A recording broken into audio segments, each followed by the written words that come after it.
ભારત દેશના ઉપર જે યુદ્ધનો હુમલો થવાની સંભાવનાઓ છે કે ભણકારા વાગી રહ્યા છે એ માટે અમારું હોસ્પિટલ તંત્ર સંપૂર્ણ સજ્જ જ છે. અમારા માનનીય હેલ્થ સેક્રેટરી અને કમિશનર શ્રી દ્વારા જે બી સૂચનાઓ આપવામાં આવશે એનું અમે ચોક્કસપણે ત્વરિત અમલ કરીશું.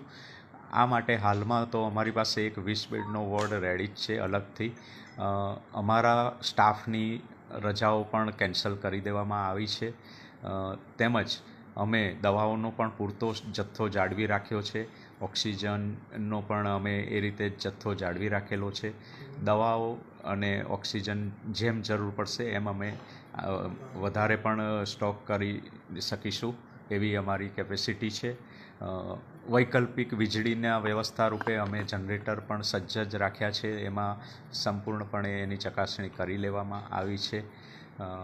તેમજ હું જાહેર જનતાને એક અપીલ કરવા માગું છું કે આમાં અમારે બ્લડની પણ ખાસ જરૂર પડશે તો આપ સૌ રક્તદાન મહાદાનના સંકલ્પને ધ્યાને લઈ રક્તદાન કરો એવી મારી અપીલ છે.